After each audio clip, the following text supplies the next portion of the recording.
There is so many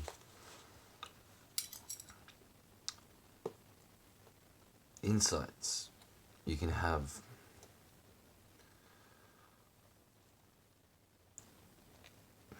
when you turn awareness onto itself.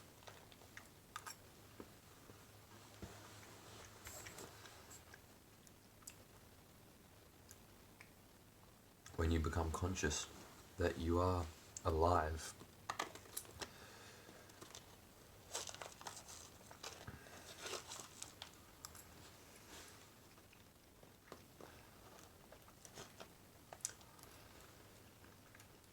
And it can be amazing to wake up to who you are, but it can also be frightening.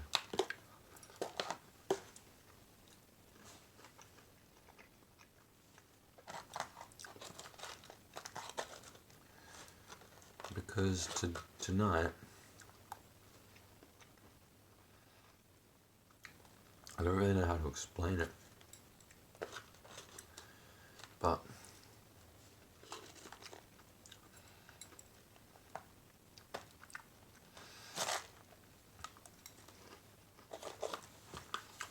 it's this really solipsistic thing. And this is the hard thing of it, is that it becomes like everything's a game. Like even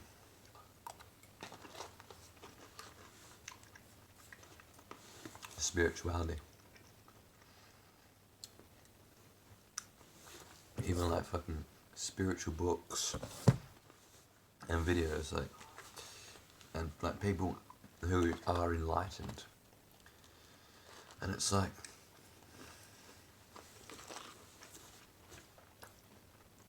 here's me thinking that these people are real.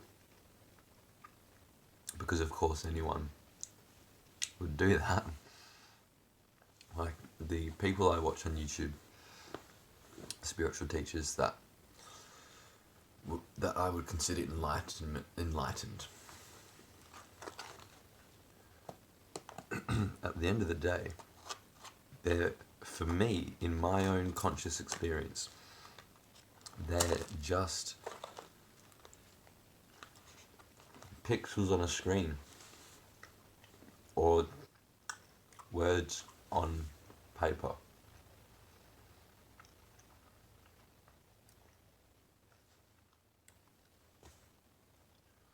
But in my mind, I create a story that says these people are real. They're living a life out there. And even if they were, though, here's what's tricky is, even if I do meet these people, or just anyone in general,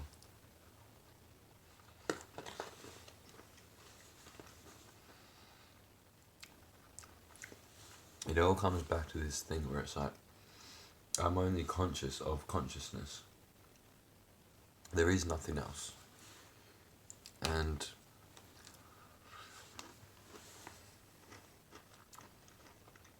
sometimes it makes me feel like everything that I experienced in every moment was orchestrated, created just for me.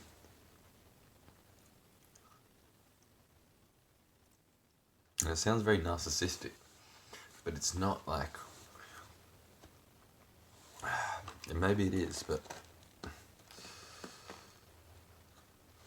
it's this more,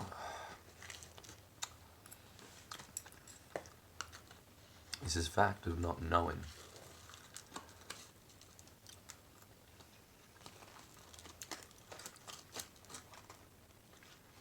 And I suppose that's what enlightenment is sort of like giving up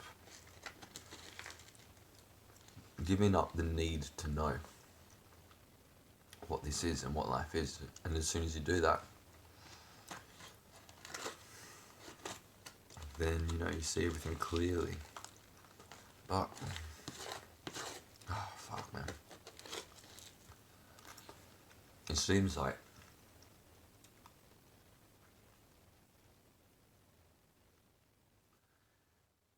each moment is for me, and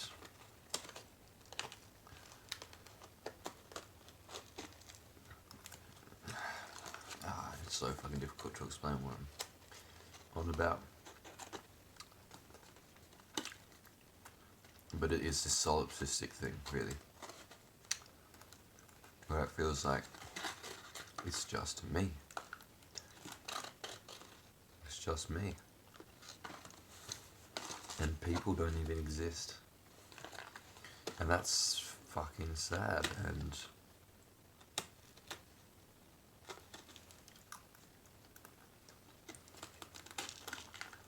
it's not a great way to go about life, is it? But at the end of the day, how can you know?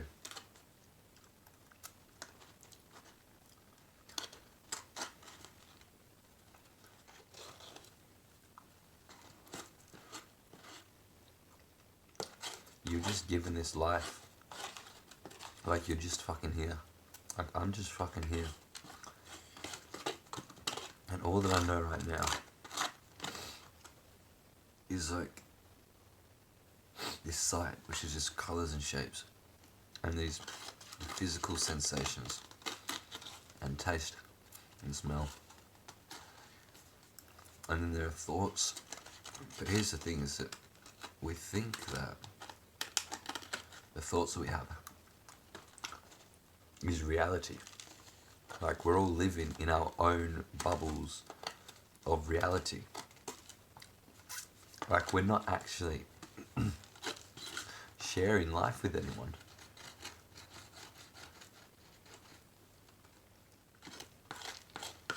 Like, everyone is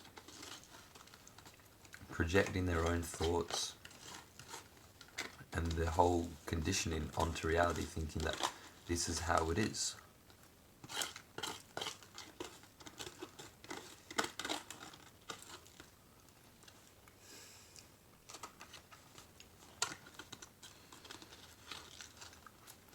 And you don't know what other people perceive. And so then it brings you back to yourself, because there is no way of knowing what other people perceive. There is only you. And when you really bring it back to that,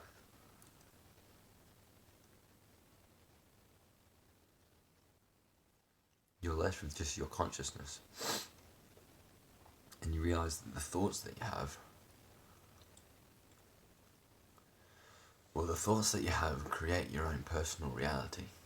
They create your own bubble of, you know, your own world. Like, when you look at other people, you can see a whole world in each of them.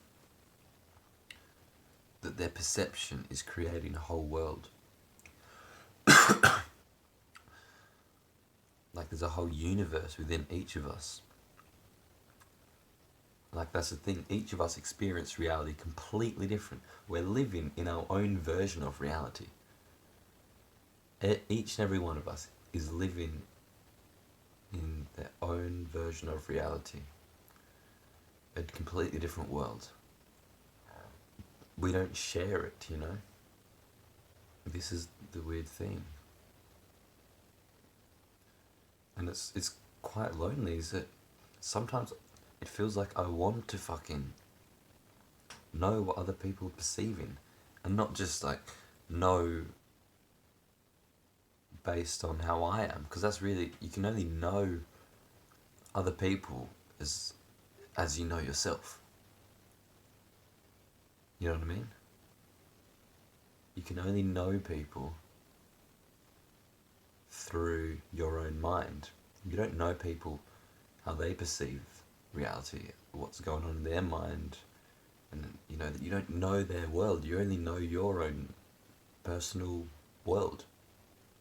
And so sometimes you can feel like quite like lonely when it's like I don't know, like a loved one, and you're like, it's kind of like I want to put my consciousness into them and see how they perceive reality.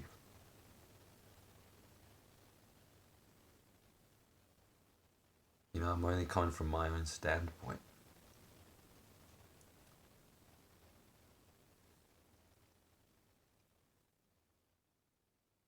It's weird, man.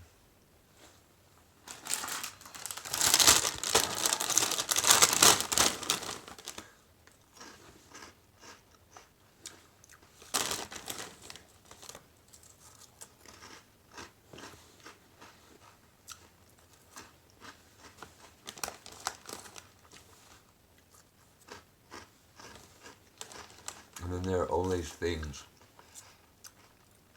stopping you from being enlightened, transcending illusion. Because it seems like to me, it's like all this. Right, here's the insight I had, if I can get this across. Everything is dependent origination. Everything is arising dependent on itself, on something else, or everything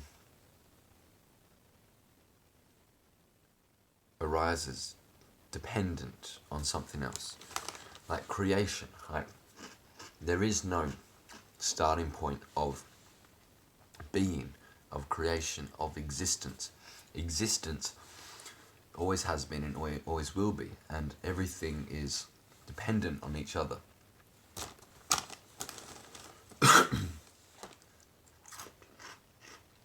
And so it's this weird thing where it's like this whole dependent origination thing, this creation that is no creation, this creation that has no creator, this thing that just is. It's like that is me. Like that's consciousness. Like that is this moment now. And when you see like that, it seems like I'm playing this game because dependent origination is infinity and eternity. And so it can be any which way. You know, where, like, I think this is like sort of like base reality, like gravity and physics and science and humans and psychology and, you know, all this shit. But it could be completely different. And the thing is, we can't imagine that. You can't imagine a universe with no physics or, you know, just like a universe that is completely different, that has nothing in it like this.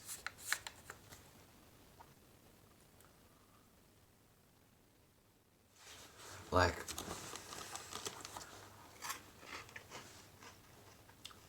infinity can be anything. It's infinite, so it could be, you know, you're like,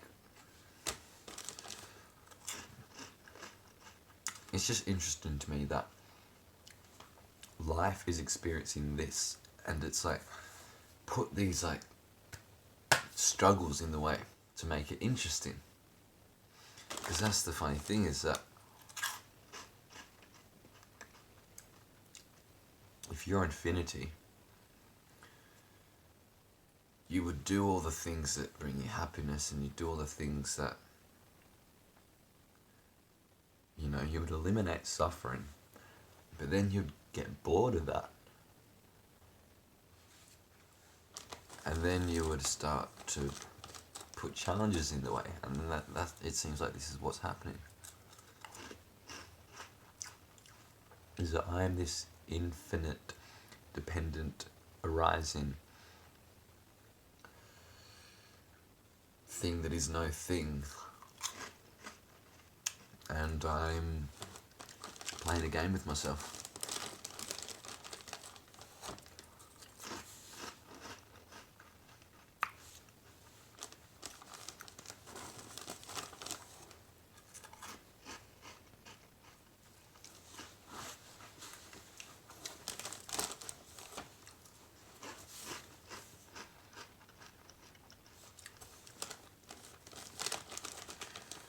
I mean, death is really the greatest teacher here, because death shows you that this will no longer be. Like, this whole world, like, it's not just like you die and then you're no longer living in the world. It's like you die and the whole world dies as well. Everything, science dies. There's no science in death. Do you know what I mean? You die and you're gone.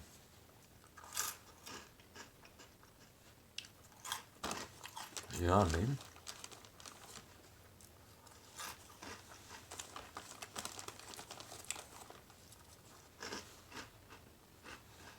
Because we think science is this like really hard thing that is true, but it's like, what happens when you die? Like, there's no, like, it's because it's like the whole world is gone. It's not just you're gone from the world, literally your whole world, with science in it, with everything in it, everything in your life. That includes science. Science is within consciousness. It's not like we think that there's like science, like this big thing, science, and then within science is consciousness. But it's the other way around. It's consciousness, there's the thing, and then science is within consciousness. Because after you die, consciousness, at least consciousness of this, what's happening, dies, and there's no science there. So it's really fucking interesting. Non-duality and solipsism.